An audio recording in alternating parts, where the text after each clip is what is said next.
alongside his deputy, reasserted his commitment to working with the international community, but equally warned the Western powers against decisions undermining the country's sovereignty.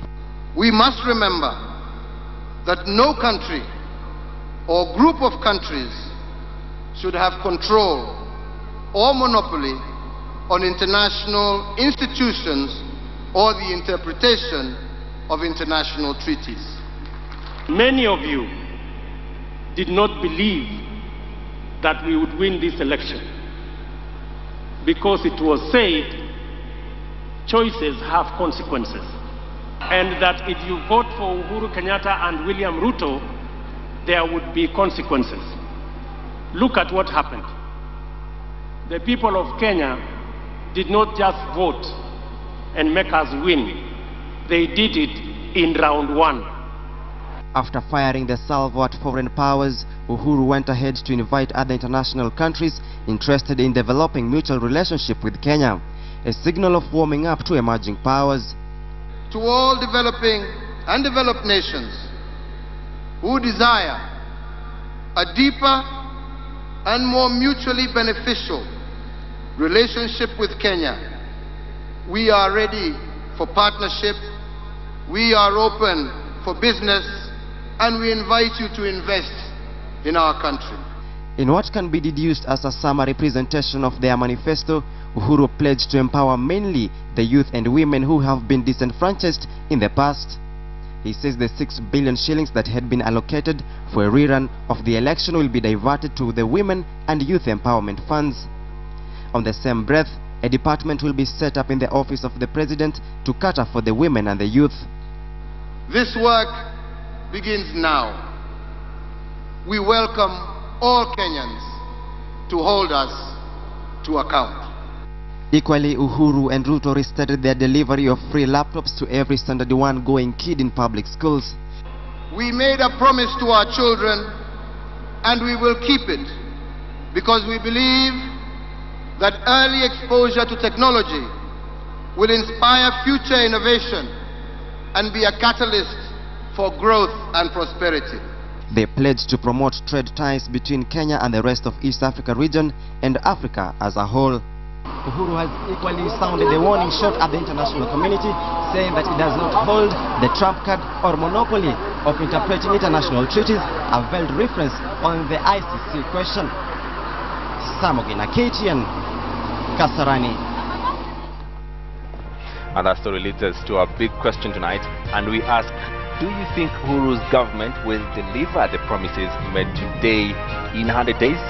Send us a yes on our responses with brief comments to the number 8040, and Betty and I will sample your views during this live newscast and give you the poll results at the end of this bulletin.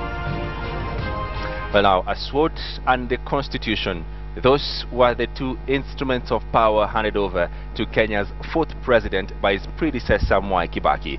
But it was more than just 2 items that changed hands at the ceremony that spilled over to State House late afternoon.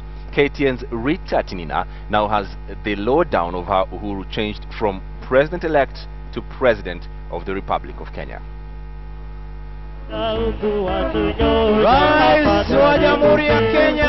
It was the second time that the country was witnessing the handover of power from one president to another, a historic ceremony that took just over 40 minutes. 52-year-old Uhuru Muigai Kenyatta booked himself a slot in the country's political history as he took the oath of office just 2 minutes to 1 p.m. I, Uhuru Kenyatta,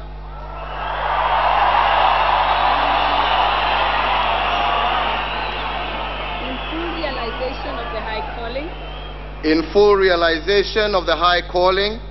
The oath was administered by the Chief Registrar of the Judiciary, Gladys Sholei, with Chief Justice Dr. Willy Mutunga acting as a witness. Uhuru first took the oath of allegiance. Do swear that I will be faithful and bear true allegiance to the Republic of Kenya.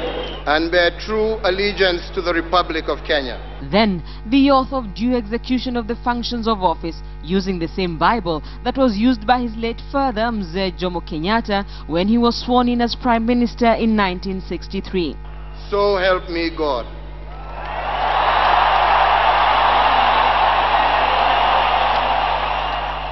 And with that, his title went from president-elect to president. Kenya's fourth president then signed the oath of allegiance and due execution before Chief Justice Dr. Willy Mutunga presented a set of the oaths to him. Asante sana. Anakabidhiwa viapo ambavyo ameapa na kuweka sahihi. With the new president now sworn in, it was time for the deputy president-elect to take his oath. I, William Samoei Ruto. William Ruto took the oath of allegiance and the oath of due execution of office, both oaths spelled out in the constitution. Naibu Rais anaweka cheti. He too put pen to paper before he was presented with a set of the two oaths. With his deputy now legally in office, Uhuru Kenyatta signed the certificate of inauguration. Pokea cheti cha kutawazwa rasmi kama rais wa Jamhuri ya Kenya.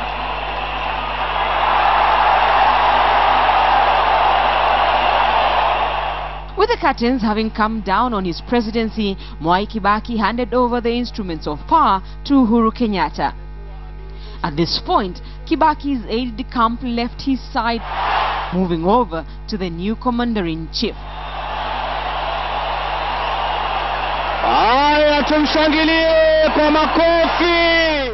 The commander-in-chief's ceremonial sword and the constitution.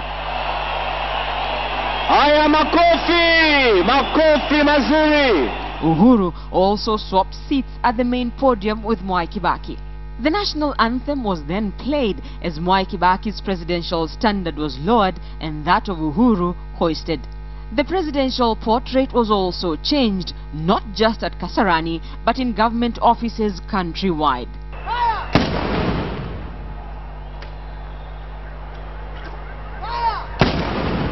The 21-gun salute capped the inauguration ceremony before Mwai Kibaki was given back his presidential standard, marking the end of his 10-year rule. He later left the stadium and for the first time in 10 years, plainclothes guards were behind him.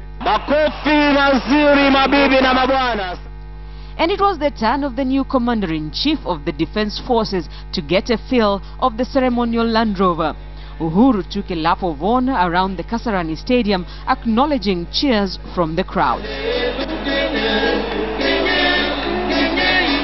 At 52 years, Uhuru Muigai Kenyatta becomes the youngest president the country has ever had. As the first president to be elected under the new constitution, his inauguration marks the end of an era for Mwai Kibaki, who has been in public service for just over half a century. Drita Tinina, KTN, at the Moi International Sports Center, Kasarani.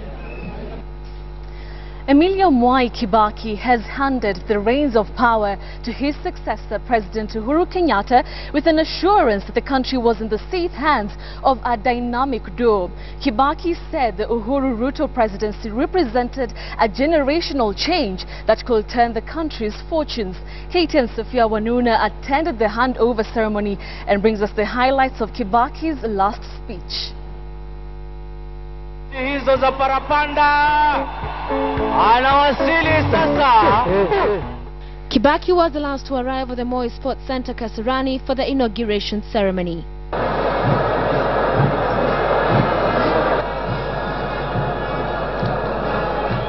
And for the now former President Emilio Mwai Kibaki, this is the last guard of honor he's inspecting, comprising of the Kenya Army, the Kenya Air Force and the Kenya Navy.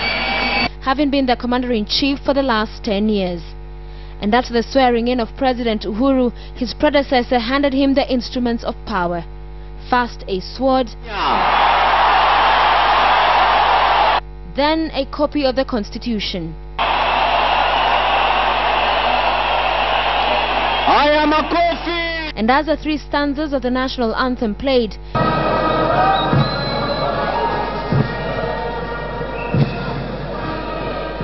Kibaki's presidential standard came down as Uhuru's was hoisted. It was handed back to Kibaki by the Chief of Defense Forces, General Julius Karangi. Anapokea bendera hiyo. Immediate former President Mwai Kibaki, in his valedictory address, congratulated the new administration. I wish to state that as I exit the stage of leadership, I have no doubt in my mind that the country is in good hands.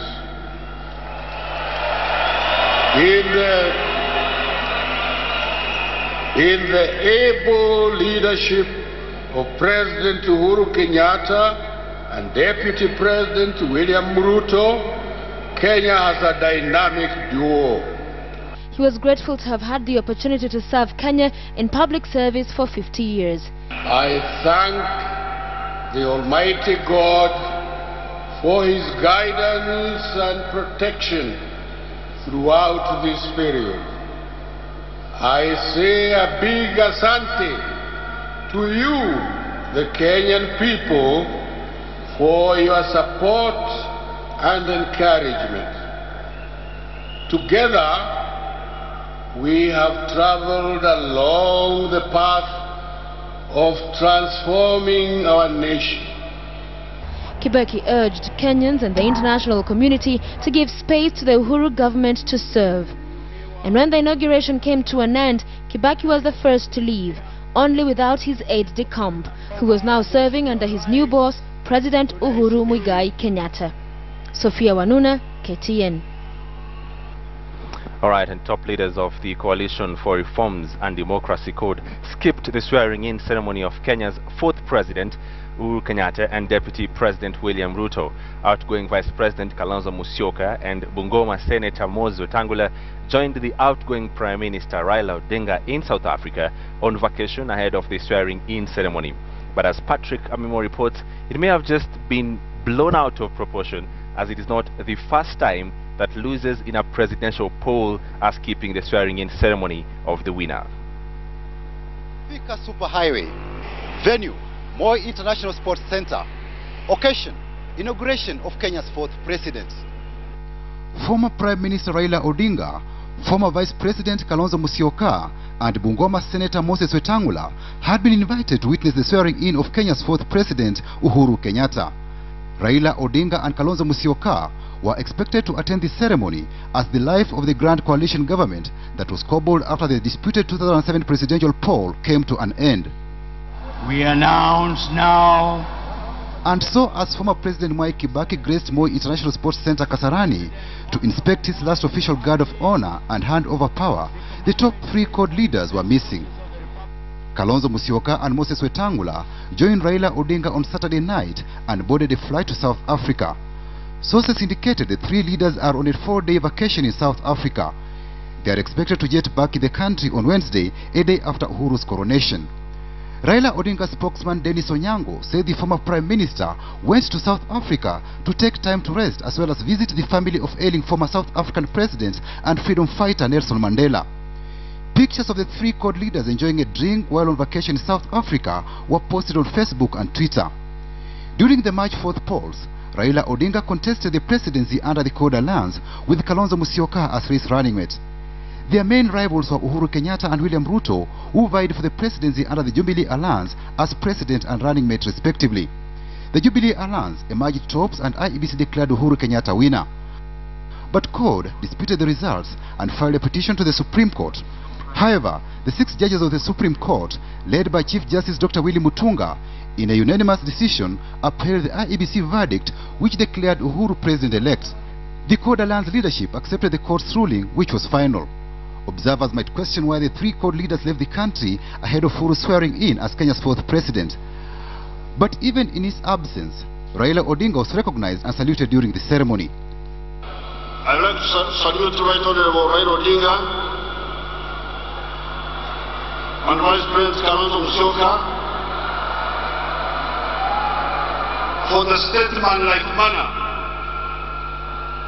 in which they handled the election outcome.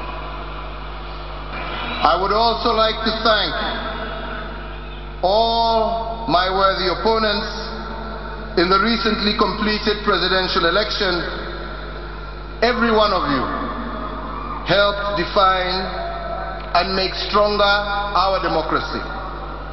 Shortly, there will be no difference. You will not distinguish those who voted for Jubilee from those who voted for CORD, because Kenyans have a way of doing their thing.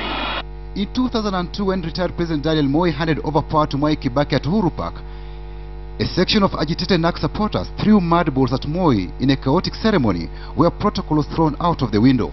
Uhuru Kenyatta, who had campaigned for the presidency under KANU and trounced by NARC's Mwai Kibaki, skipped Kibaki's inauguration as Kenya's third president despite having conceded defeat. Patrick Amimo, KTN Prime. Now, Uganda's President Yoweri Museveni rekindled the ICC debate with a tribute to Kenyans for, in his words, rejecting the ICC by electing Uhuru Kenyatta as president and William Ruto as his deputy. Museveni accused the International Criminal Court of blackmail and being an institution of manipulation by foreigners. KTN's Edith Kimani now reports on Museveni's remarks and reactions. Wanakuja wanasema sasa unajua, sasa nyinyi mkienda hivyo mmejitangaza, unajua sasa wazungu hawatatupatia pesa. For President Uhuru and his deputy, the ICC question was never too far during the campaigns, and it returned as they took oath of office. This time from the leader of Kenya's western neighbor, Yoweri Museveni, who launched a sharp attack on the Hague-based court. I want to salute the Kenyan voters on one other issue: the rejection of the blackmail by the International Criminal Court.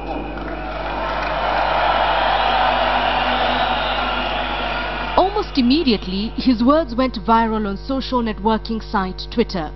Some, like Atmugumia, disagreeing sharply with the African leader, and others like @StoneAtwine agreeing with Museveni, tweeting, "I support Museveni on the ICC issue.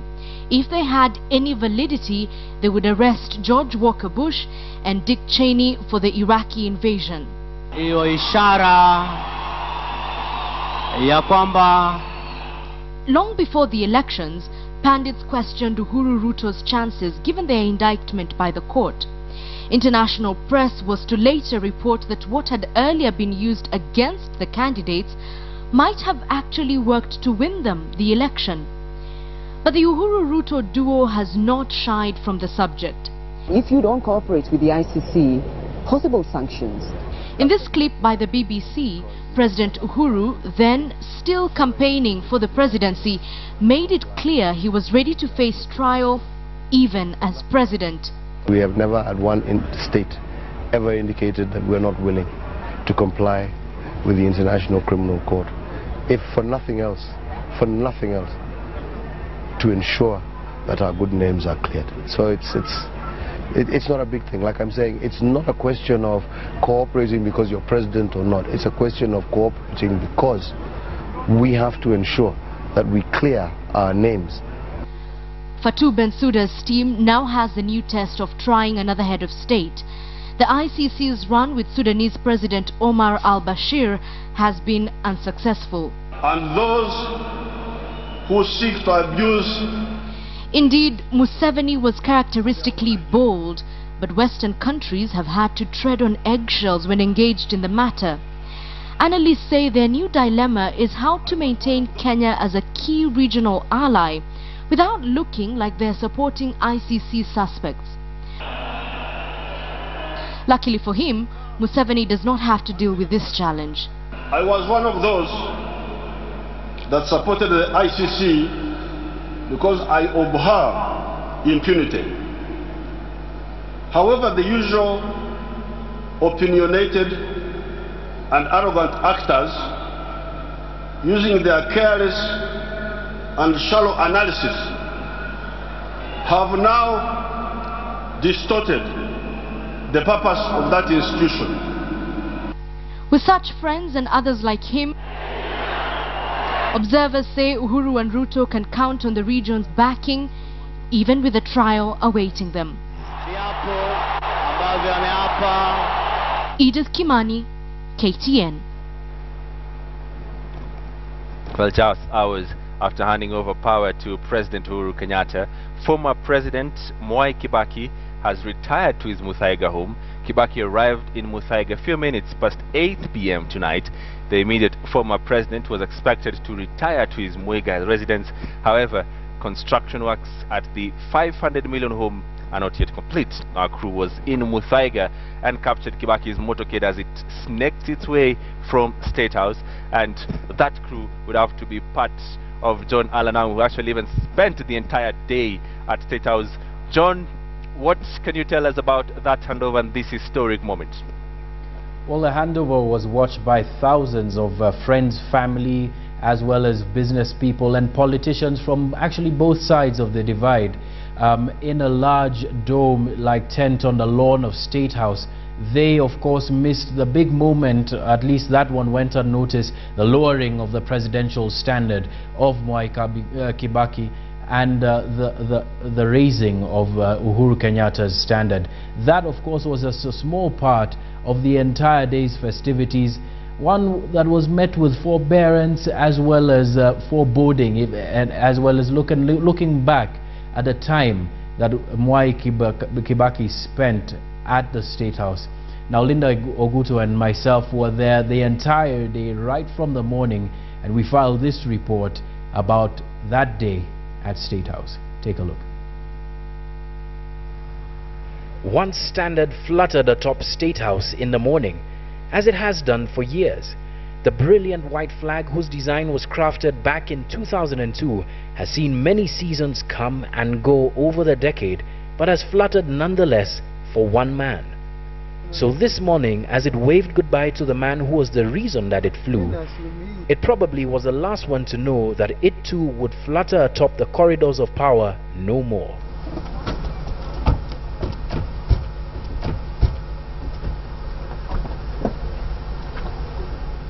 Because when Mwai Kibaki, family in tow, left State House this morning, it was to usher in a new era, a new standard, a new flag to flutter on top of the 106-year-old State House. Alright, and there is a motorcade, about tens of motorcycles, bringing to the front the car that was sat in just a couple of hours ago by Mwai Kibaki, the immediate former president of the Republic of Kenya. Similar in terms of the kind of agenda that Mr. Kibaki had. There we go, very historic pictures indeed. First walk in to State House.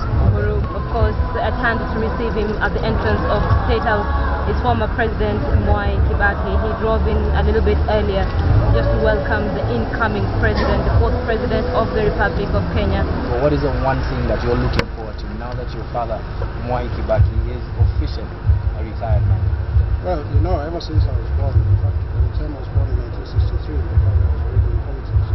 Now, I have a lot to myself.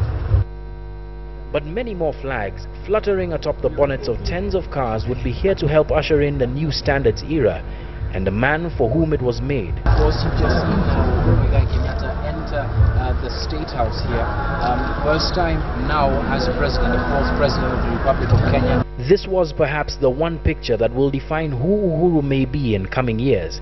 A committed Pan-Africanist, one for whom 13 African heads of state came to pay tribute. Uhuru's demeanor was every bit that of a man among friends, presidents and heads of government who he says he will put first when it comes to Kenya's foreign relations. But the day was also meant for merriment. For Mwai Kibaki, it would be his swan song. Kenya has once again witnessed a smooth transition from one leader to another. Perhaps the last time that he would address a public forum from a place that defined his decade. Because the sun did set on an era today and will rise again to a new standard and a new man sitting in the rooms beneath where it flies.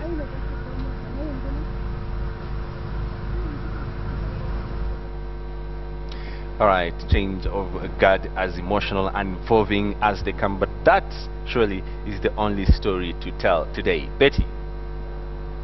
Thanks, James. Now, immediate former President Emilio Mwai Kibaki will be retiring to his Mwega home in Nyeri County, and his neighbors are excited about having him in their midst. Mwai Kibaki, who thanked Kenyans for their support, has indicated that even though he has retired as president, he will still engage in developmental matters. Our Central Kenya senior reporter Carol Nderi spoke to residents of Mwiga in Kieni constituency and Othaya constituency about their expectations of the change of guard and filed the following report. Na watu wa Othaya, Mheshimiwa Rais, nasema asanteni na muendelee kutusaidia na muendelee na kazi hiyo. Asanteni sana. Having served for 10 years as the third president of the Republic of Kenya, 38 years as the member of parliament for Othaya constituency and 10 others as the legislator for Donholm constituency since 1963, making him the longest serving member of parliament, President Mwai Kibaki is now ready to hang his boots as far as matters active politics go. But this is the message he had for Kenyans when he recently spoke in Othaya. Wanaonea mimi huruma. Hakuna haja ya kunionea huruma ati kwa sababu niko ati ninahitaji nipumzike. Nipumzike nifanye nini? Hapana.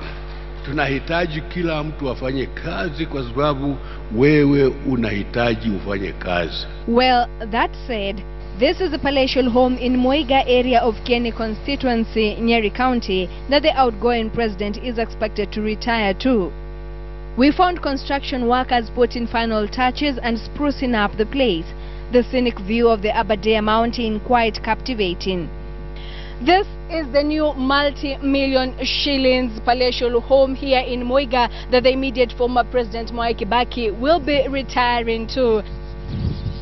Next to his home is the Mwiga airstrip, the Aberdare Park and the Sasini Farm. The Central Kenya Provincial Police Officer Larry Kieng talked to KTN by way of phone, confirming that Mwai Kibaki was not expected in Nyeri Tuesday. Residents of Mwiga are visibly excited about their new neighbor.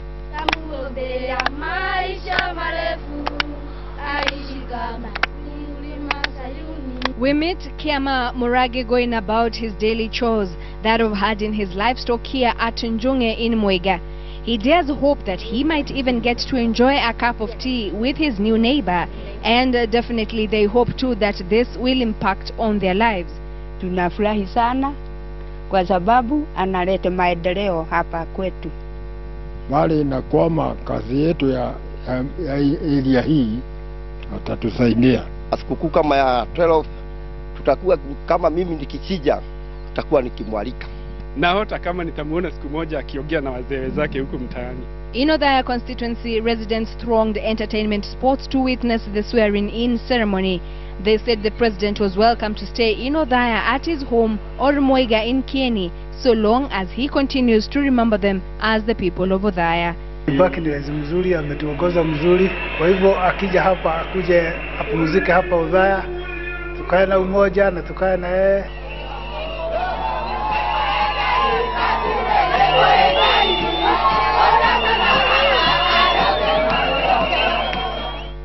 Carol Nderi for KTN in Nyeri County.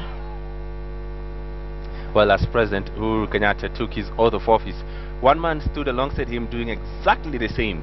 The man who garnered support for him in the vast Rift Valley as his running mate and today became his deputy president, William Samuel Ruto. The deputy president hails from the North Rift, from where our reporter Mercy Kandiye joins us right now. Mercy, it is the culmination of a long journey for William Ruto. How did he do it? Yes, indeed, James Smart. We are coming to you live from Eldoret Town, the hometown of the then known as Eldoret North Member of Parliament, William Ruto, now the Kenya's first deputy president. A long journey coming from being a chicken trader, selling peanuts by the roadside in Kamagut area, now being the Kenya's first deputy president. James, we did in fact talk to residents earlier on today morning. It has been raining here in Eldoret town, what residents believe is a form of blessing to this region, and they are concerned. They're saying that they are welcoming this new coalition, Uhuru Kenyatta, the Kenya's president, fourth president, and William Ruto, deputy president, working together. And what many residents here are saying, Smart, is that they want these two leaders to unite further the region. It has been known that since historical injustices, issues of land has been sensitive in this region, and the two major tribes within the Northridge region have not been working very well, but they have been since Uhuru Kenyatta and William Ruto came together. And the residents we talked to are saying that they need to do even more to unite further the cosmopolitan Eldoret town and the North Rift as a region. So Smart, we talked to some of the residents in the morning and after the inauguration ceremony, and this is what they had to say and their messages about the inauguration ceremony and to the newly now sworn in leaders. Take a listen. Ningetoa shukrani kulingana vile iko sahihi. Ile sherehe tutafanya leo ijapokuwa mvua itatuharibia, lakini tutavumilia. Arab Ruto is the man from royal family and is the man being blessed by God. Kulingana vile ndasherekea leo, tumechinja ng'ombe 2. Lakini hakuna maneno, hata ingawa sijaalika mtu, lakini we have to celebrate. Are you getting me? Serikali ile tunaita a government of the youth by the youth for the youth. Ani hiyo ya vijana. Ingawa mimi mwenyewe nilikuwa mwana code, lakini nimekubali tu. Ndio kusherekea na sherekea, lakini kwa uchungu kiasi. Lakini vile walisema watatupea ma laptop, nataka tuone watoto wamepewa laptop, wamesaidia. Alafu hiyo 6 billion. Najua walisema kama kutakuwa na run off, hiyo 6 billion walete kwa sisi vijana tufanyie investment, watupe ma loan. Lao ndio tutaona hii mambo ya hii serikali vile itakuwa. Nenda wapewe hizo laptops, alafu wapate kusoma ili tuone maendeleo vile walisema hao ni digital money. Vile sisi tuliangalia na ile maoni yenye alitupea, naona atatenda mema. Na tunashukuru sana kama hapa kutoka Eldoret. Yenyewe ilikuwa kama last time kulikuwa na vita hapa sana. Lakini this time tumeona change. Watu wako calm, sherehe ilikuwa mzuri. Hata hapa sisi watu wanafurahia, tulikuwa tunasherehekea. Na tunaomba kweli endelee kwa hivyo kama nyakati zingine. Na ile yenye alituambia leo, as you've heard from the residents of Eldoret town, they are very eagerly waiting, and some of them, as one of the youth there mentioned, that William Samoei Arap Ruto, he sees him as his role model. This is because William Ruto comes from a very humble background within the Northridge region.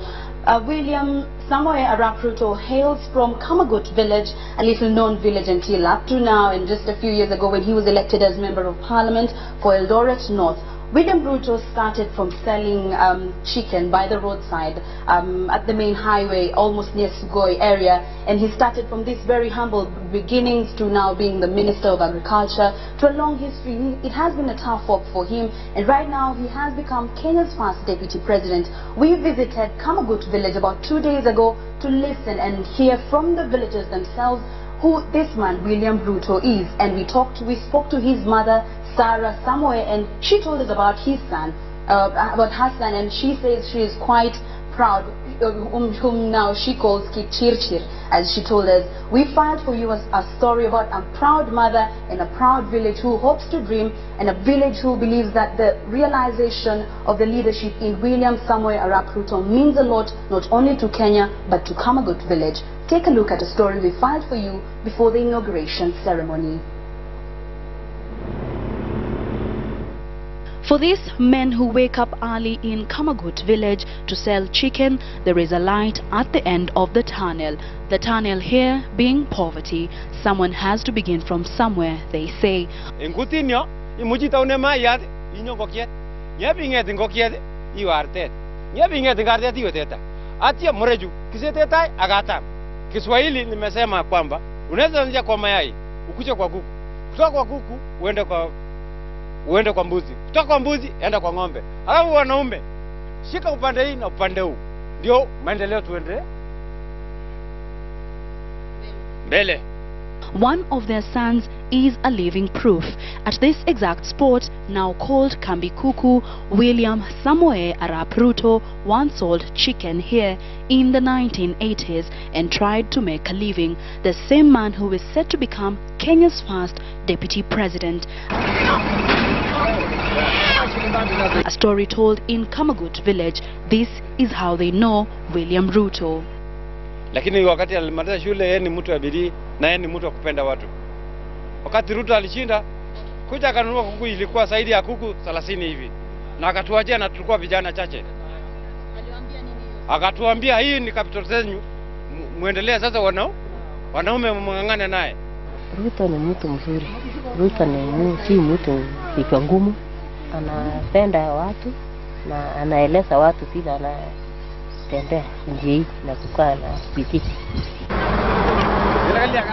The product of all the hard work for these men, only time will tell, so they strive to walk the talk, one step at a time, and free themselves from the bonds of poverty.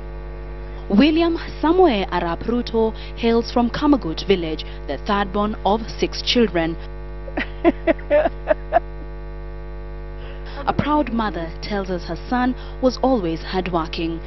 Najua biashara ila yoyote anajua hiyo. Hakuna biashara ile ajui.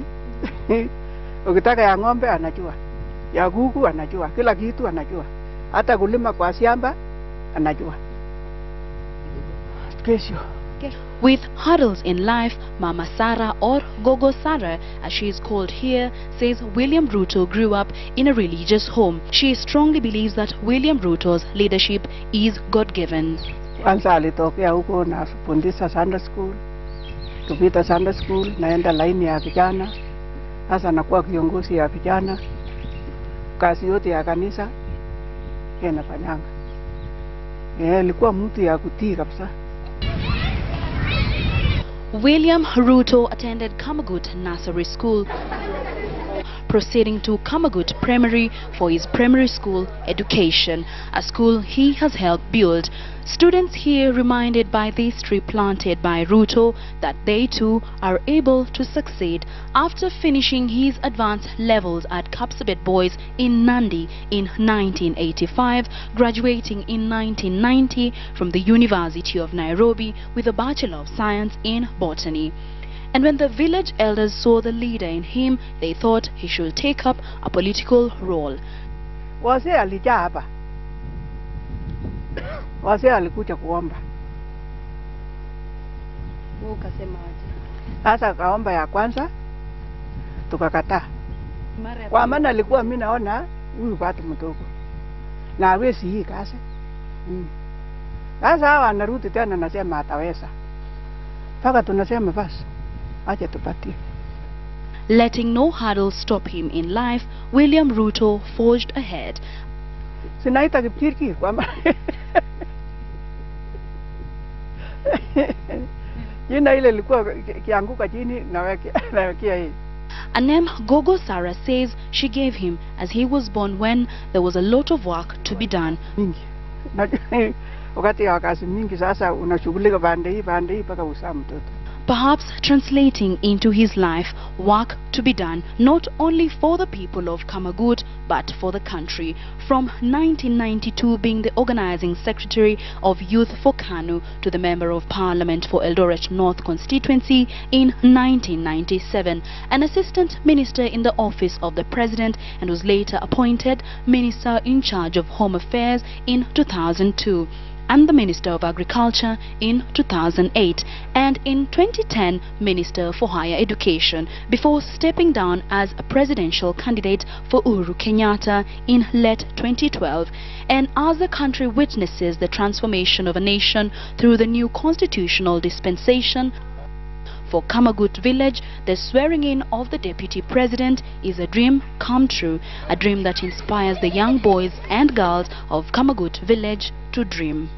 The small beginnings of one man, William Samoei Arap Ruto, the humble background of one man who was then known by the local residents here as their local leader.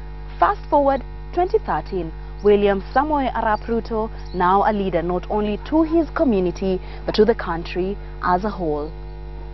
Masi Kandie, KTN, Kamagut Village, Uasin Gishu County.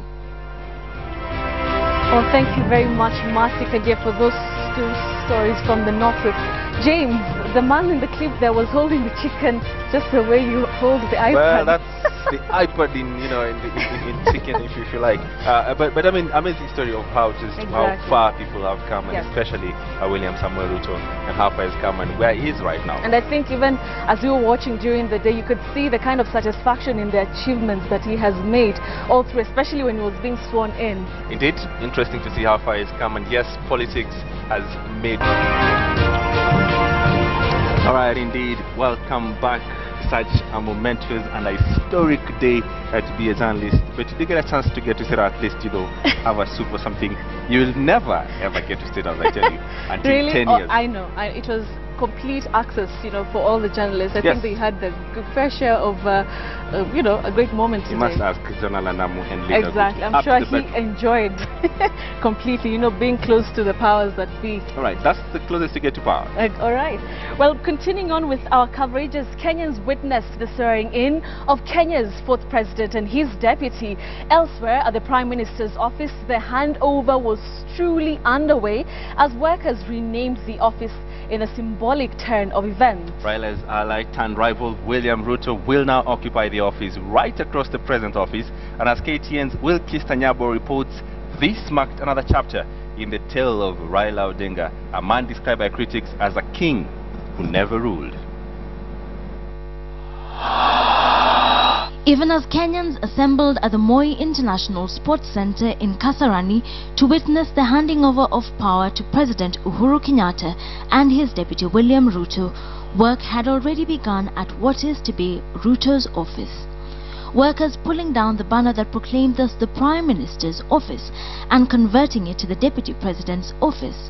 The man who sat here for years sought to jet off to South Africa just before the day of the inauguration ceremony, nursing the disappointment of losing the presidential election on his third attempt. Raila Amolo Odinga was born on 7th January 1945 to Mary Juma Odinga and the country's first Vice President, Jaramogi Oginga Odinga.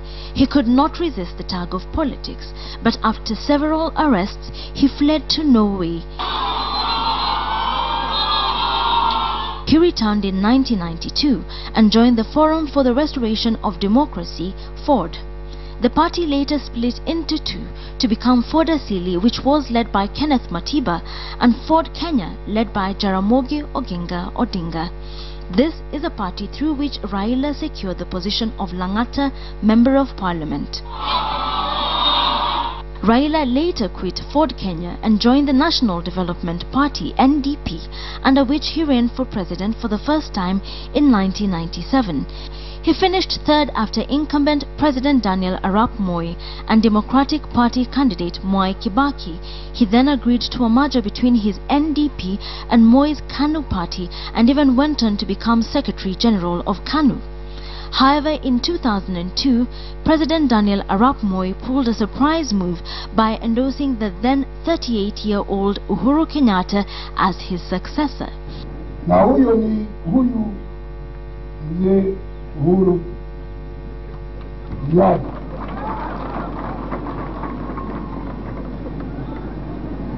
Raila and members of the Liberal Democratic Party and Mwai Kibaki's National Alliance Party of Kenya walked out of the party and went on to form the National Rainbow Alliance. Raila agreed to shelve his political ambitions, at least temporarily, and with his backing, Mwai Kibaki secured the presidency. Mwai Kibaki, naapa kwamba.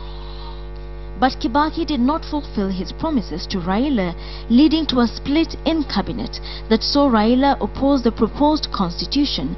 The government lost the referendum and President Kibaki sacked the entire cabinet. When it was reassembled, Raila and the entire LDP group were left out. This led them to form the Orange Democratic Movement, a party that would provide the vehicle for Raila Odinga's second stab at the presidency in 2007. when the Electoral Commission declared Kibaki president after a disputed election, Raila and Kibaki ended up signing a power-sharing agreement that saw Raila take up the position of Prime Minister, yet he felt keenly the fact that he was second in command.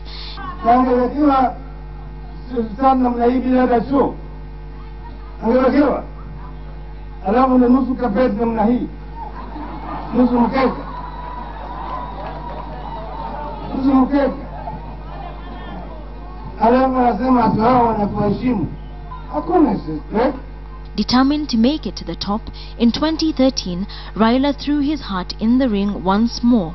He would lose to Uhuru Kenyatta, who on 9th of April was sworn in as the 4th president of Kenya. Hiyo ishara ya kwamba the swearing-in ceremony marking the end of the premiership of a man often perceived as a kingmaker, never to become the king.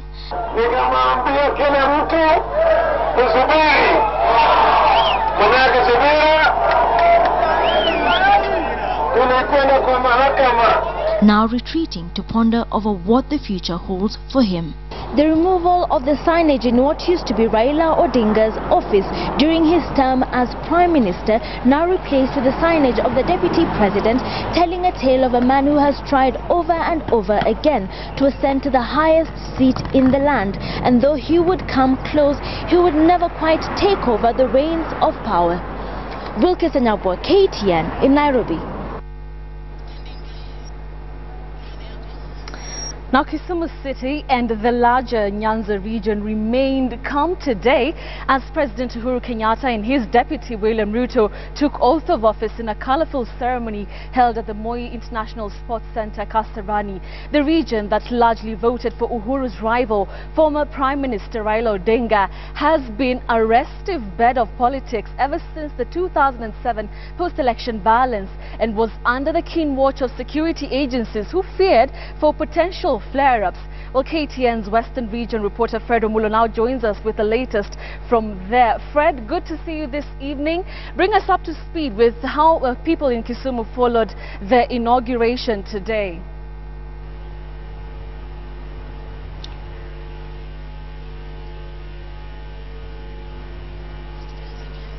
Thank you very much, Betty.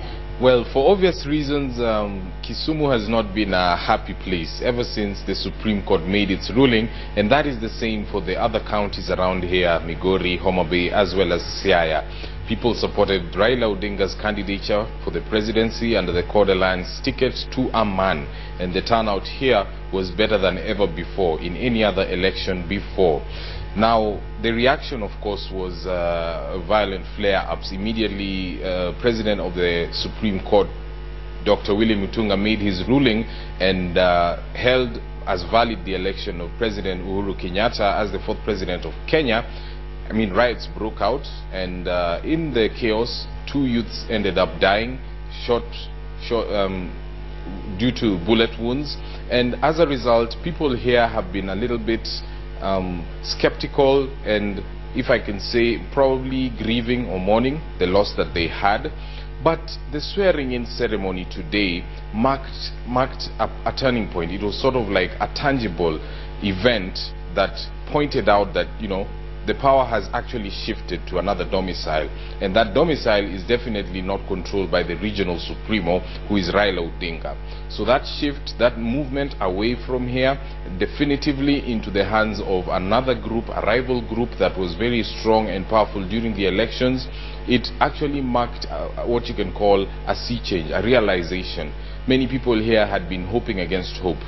When the tallying was still going on during the election, they were hoping that the IEBC would call for a runoff. When that did not happen, they were hoping that the Supreme Court would come up with something.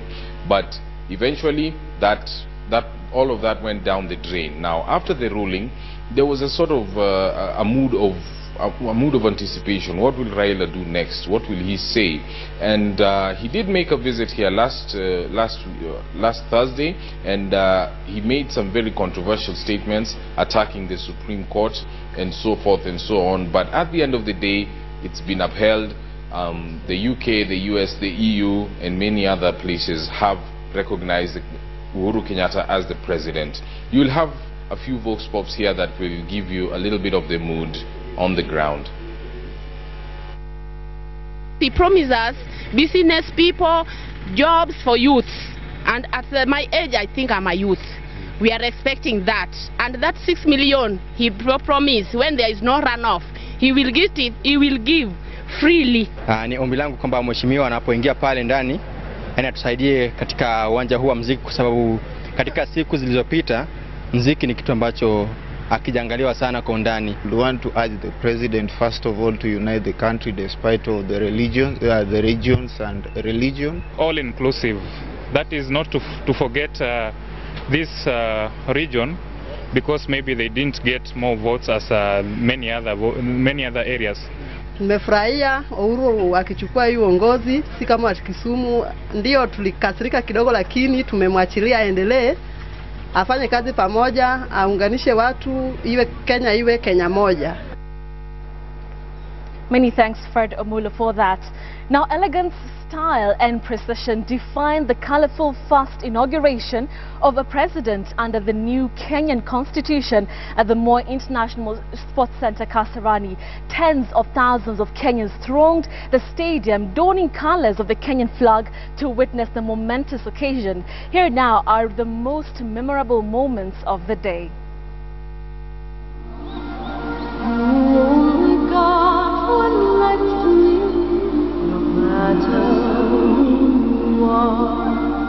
You can go the whole world over, every city has its dawn, but everybody living has one place where he was born,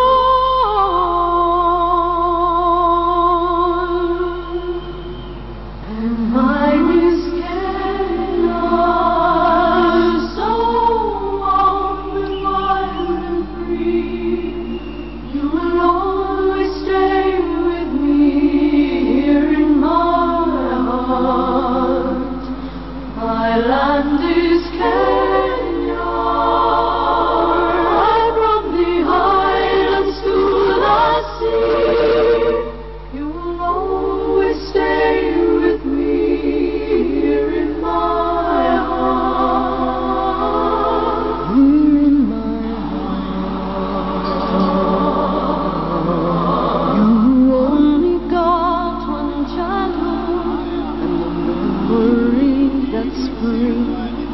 when you see your house, the tree you climbed, and all those precious things, the faces of the friends I have, the images that fall. When I close my eyes in the land I love, the land where I was born.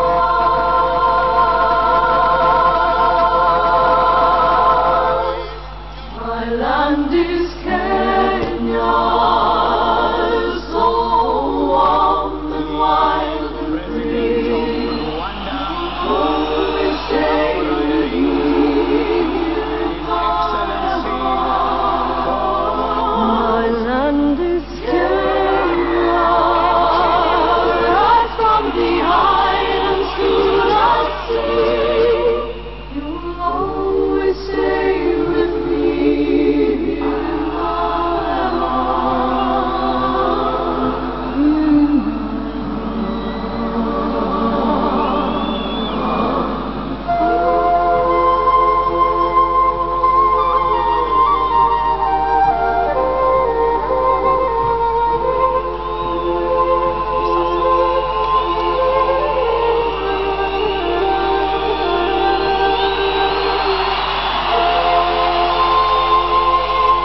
When you see your house, the tree you climbed, and all those precious things, the faces of the friends I have, the images that fall.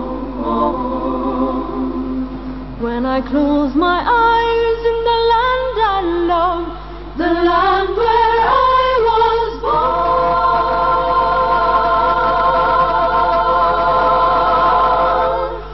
My land is Kenya, so warm and wild and free. Always stay with me in my heart. My land is Kenya, right from the highlands to the sea. You'll always stay with me here in my heart. In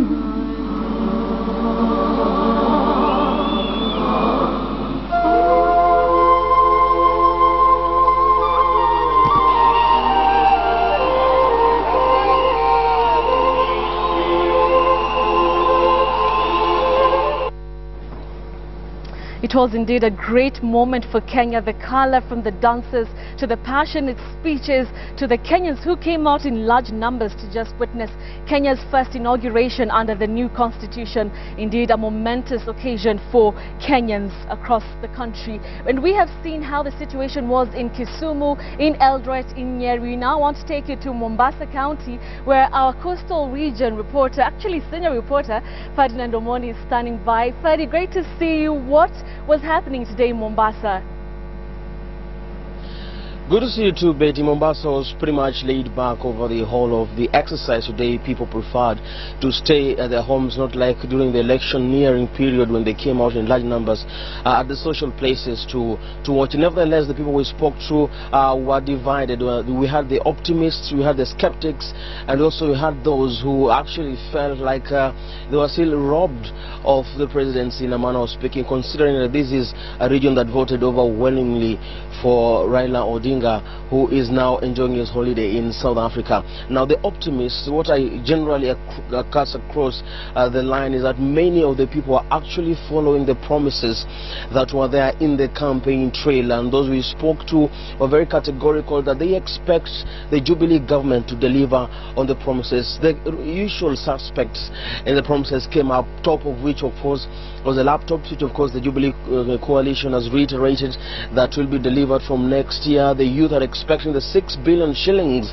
that was set aside for the run-off now to be diverted to the youth fund, as had been promised by the Jubilee government. We also spoke to the women, who again reiterated what at one time even William Ruto, the deputy president, had said in his campaign trail, that when you empower the woman, you empower the country. So the women said that they expect that the appointments, all the things that the government will do, that they will be involved in all manner of ways. And they were very happy, of course, later on to hear that in 100 days, those who know how to deliver will do so freely in public, or should I say government hospitals. Now, the skeptics were saying that these promises have been there over and over and over again. Nothing has changed. And as much as we have what is largely a youthful government compared to what we have had in the past, they were saying, well, it is some monkey or different forest. So, but that is not exactly what they were saying. They do not expect any difference here. And for those who feel robbed, they were thinking still that in as much as they were respecting what the Supreme Court said and upheld the decision to make Uhuru Kenyatta the president-elect by the IEBC, and now today it's been confirmed, they still feel that a lot more, or the election process could have been done much better to make it look fairer. But on the whole, Mombasa is chilled out, and now they're watching to make sure that the Jubilee government delivers on the promises in the next 5 years. Betty.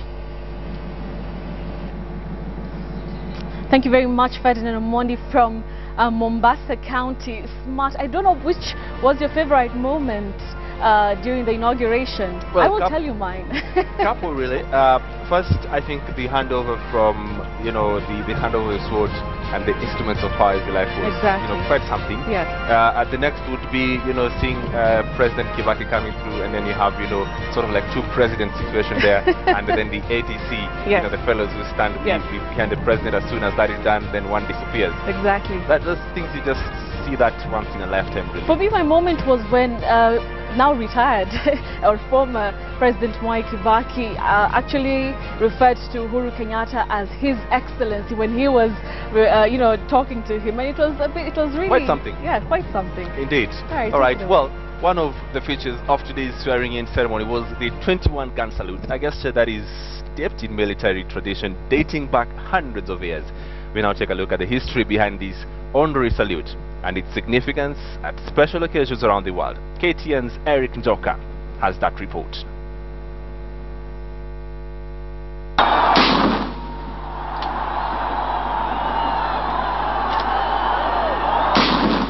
A blast of cannons echoes in Uhuru Park. Kenya has a new constitution, and to honor it, the Kenyan Army commemorates the occasion with a bang, literally. The 21-gun salute. So who hasn't heard of a 21-gun salute? Most people are vaguely aware of this salute being used to honor certain people on very special occasions. But when is it used exactly, and what does it mean? Number one, fire!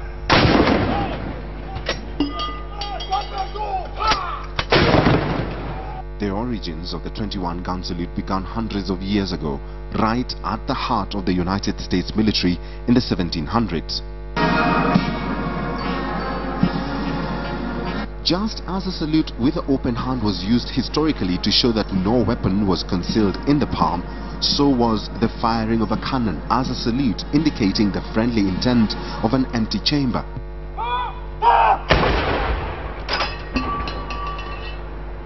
So why 21 rounds as opposed to 10 or even 20? The tradition developed as a result of the positive superstition around the number 7 and its multiples.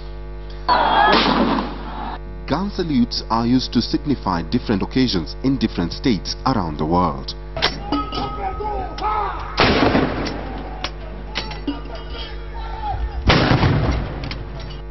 In the United Kingdom, salutes fired by the King's Troop Royal Horse Artillery occur when Parliament is adjourned by the sovereign, or even on royal births, and when a visiting head of state meets the sovereign in London, Windsor, or even Edinburgh.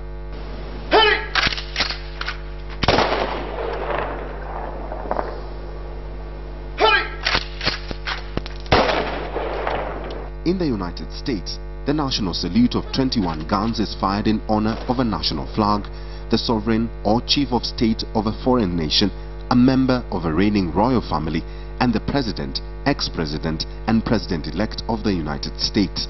It is also fired at noon on the day of the funeral of a president, an ex-president, or president-elect.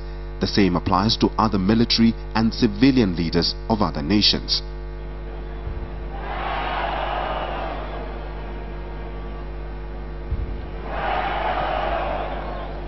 In Kenya, the only two notable experiences was that of swearing in of the outgoing President Mwai Kibaki and that of the promulgation of the new constitution.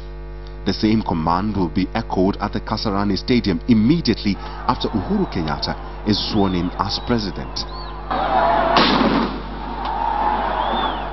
The 21-gun salute has a powerful and colorful history and custom. It signifies peace. That means the one being honored and the occasion being honored is a peaceful occasion. Now you know. I'm Eric Njoka reporting for KTN, Nairobi. Now today's colourful inauguration marked the beginning of the Uhuru presidency. However, the big task is in the coming days and subsequent years that will see Kenyans and the world at large focus their attention on what Uhuru will deliver as he promised in the Jubilee Manifesto and the numerous platforms that he has had before and after the March 4th election. Let us now take a look at some of the tasks that are ahead of the presidency of Uhuru Kenyatta. Follow me here to our super wall there. Moving on to our first big task, crafting the cabinet. The question is, who will be part of the 22-member cabinet? There's also, of course, pressure to bring new dynamic faces. Constitutional demands are also key to this particular crafting of the cabinet. Ethnic, regional and gender. There has to be a great ethnic and gender balance there. Moving on to unemployment, which is the second biggest task. Unemployment rate in Kenya stands at about 40%, and 64% of the youth are actually employed. The main reason probably is educated but no opportunities, also no entrepreneurial capacity. But looking at the promises that Uhuru Kenyatta has made in terms of unemployment, 2.5% annual budget for interest-free loans to the youth.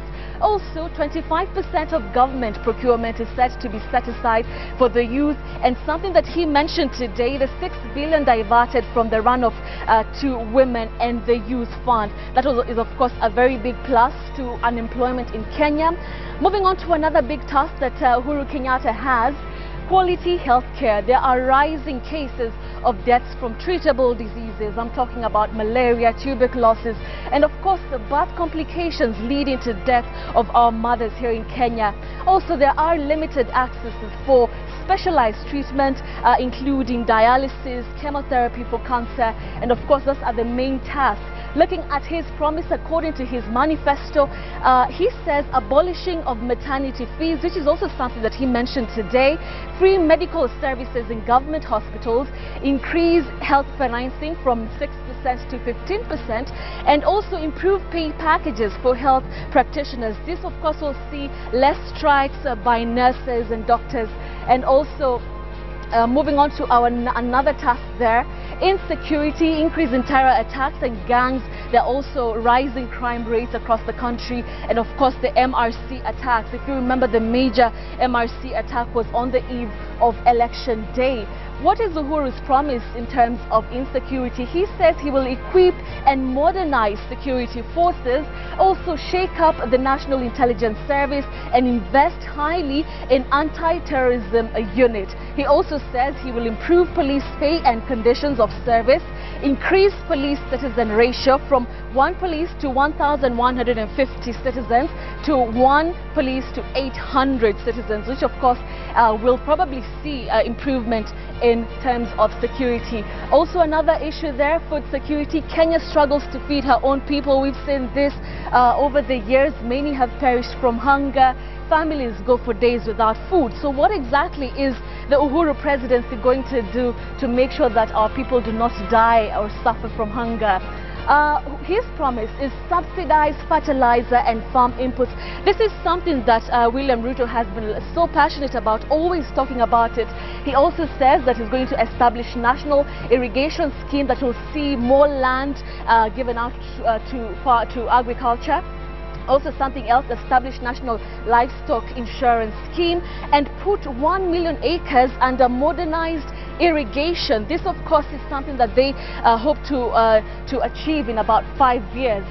Looking at land reforms, thousands of Kenyans are living, of course, as squatters, internally displaced persons. That is still a problem in our country here in Kenya. Land reforms, of course, a very major issue. Looking at his promise, government will repossess illegally acquired land, and also his government will prosecute land grabbers. Those are the main biggest tasks that face Uhuru Kenyatta today. He took office.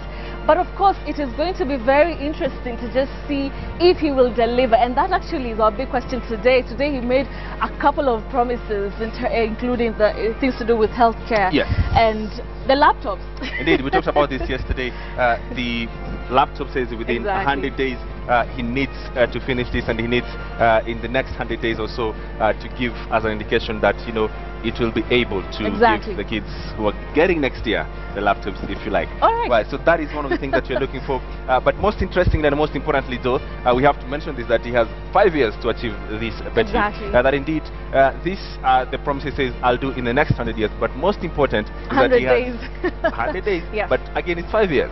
All right. So Exactly. and a lot of things are happening. You know, we have to come through that. You know, people want their salaries increased. That's something else That's that you know major. is happening. You know, you Exactly. have teachers, you have all the civil society, Yes. civil servants, if you Exactly. like, who want their salary increased. So these are challenges, immediate challenges, and the promises are also there. So for us, it will be to keep track on what's Indeed. happening, what has just stepped on his his desk immediately, but most importantly, what he promised Kenyans Exactly. and why.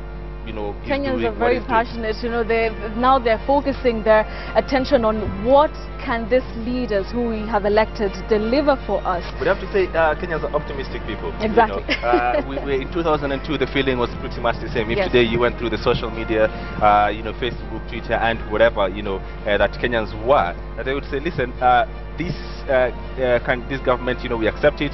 Let them move forward. Let them, you know, take their policies forward. We're optimistic. Let them And work smart, for us. Exactly, and smart. The main, I think, the first task that they are likely to take over is cabinet appointments. Tomorrow. People are waiting for that, you know, Tomorrow. to see if it's going to put back the politicians who lost, if it's going to put in technocrats. Exactly. If you like. Yeah, Right. we'll see that tomorrow, Betty. All right. That's we'll a be conversation waiting. for tomorrow. Indeed, we are continuing to dissect and give you what the happenings of today, if you like. The day has just begun for us, if you like. But we'd like to take a short break. Yes. We'll be right back. Don't go too far.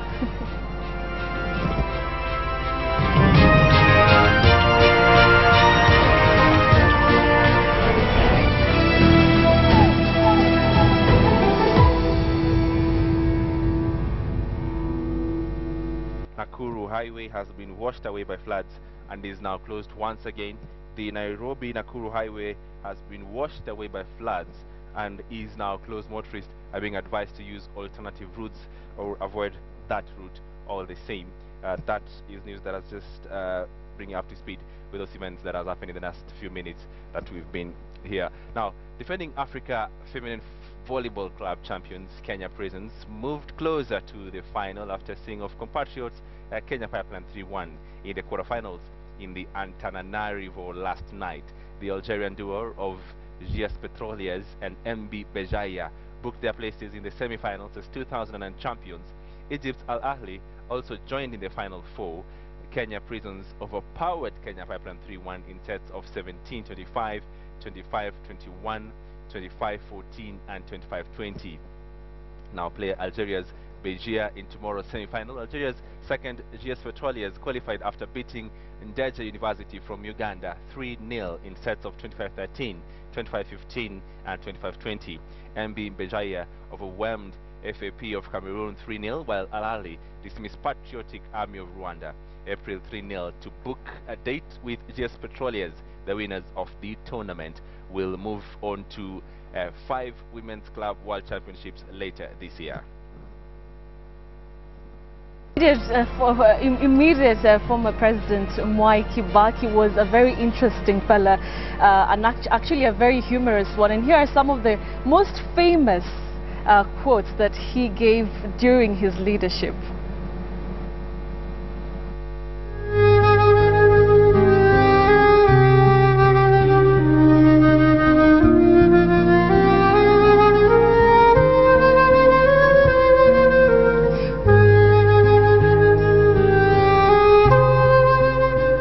Hii mvua itakuwa ni kidogo, wewe hapana, hata gari yangu naona inatoroka yeye bure. Mwambie arudi nyuma. Ni pumbafu kabisa. Maana unakuwa na maana gani duniani ikiwa wewe kazi yako ni wizi wa ng'ombe? Kweli una maana gani? Una maana wewe ni binadamu ya mavi ya kuku. Na kuna mwenyewe hapa, au ni mama au ni baba, angali anajivuna kutembea mbele ya watu na hana aibu. Mtu kama huyo ni bure kabisa, anahitaji kutwagwa makofi. You are letting this to go down by allowing some teachers to drink too much. Oh yes. Oh yes. When we see so many drunkard teachers in so many schools, I am telling you, you are educating our own nation by mistake. Usije ukiwa popote ukishakula pombe. Ukweli ni kwamba hakuna haja wewe kula pombe hata ndio ukatendeve juu ya mtu wako. Hiyo wacha. Hiyo wacha. Na mukule pombe huko mkiwa peke yenu. Sio lazima wewe kila siku ya pili ya tatu ati lazima uproduce mtoto. What the hell? Hapana. Hiyo ni kukosa adabu. Kiwa unataka fujo, ndio tokea, tunataka kukuona. Lazima wa kila mtu, hakuna, hatutaki kuogopa yeyote. Yeyote ambaye hataki maendeleo mazuri, awe anataka kujenga Kenya yake, hiyo tutafuata na yeye atawacha tu. If you just hang around and don't register, you are useless. No, true. You can't be useful. You can't be any use. Now, I think you are just... Anyway, let me not say that.